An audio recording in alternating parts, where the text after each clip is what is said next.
दर्शकों को मेरा प्रणाम। मेरा नाम पवन ठाकुर है। एक छोटी सी कविता मूंछ पर। बहुत लोग मूंछ के शौकीन होते हैं, तो उसी पर मैंने लिखने का प्रयास किया है, तो वही मैं प्रस्तुत करना चाहता हूँ, जिसका शीर्षक है मूंछ। तो सुने। मूर्ख हो या विद्वान, मूर्ख हो या विद्वान, सभी हैं मूंछों के कदरदान। मूंछ के हैं 3 वरदान, मूंछ के हैं 3 वरदान। अब वरदान क्या क्या है वो सुना जाए। उठी मूंछ, जो उठी मूंछ होती है, उठी मूंछ है मर्दों की शान। सीधी मूंछ, जो मूंछ एकदम सीधा रहता है, वो सीधी मूंछ दिखे एक समान।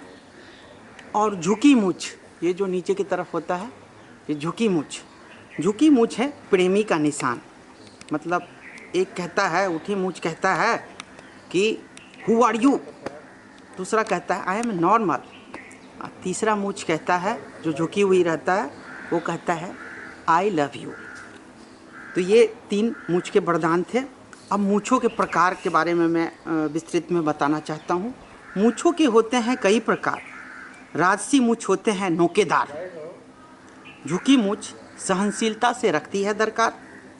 राजपूती मूंछ, राजपूती मूंछ अंदर से खोखला, बाहर से दिखलाती है तलवार। तितली मूंछ, तितली मूंछ जो दरबान लोग कभी बड़े बड़े होटलों में जाएंगे तो वहाँ पे एकदम बड़ा बड़ा सा मूंछ रखते हैं, तो उसको तितली मूंछ बोलते हैं। तो तितली मूंछ दरबानी या चापलूसिता का है एक प्रकार। और एक होते हैं कटी मूंछ, जो छोटा सा कटा हुआ मूंछ होता है।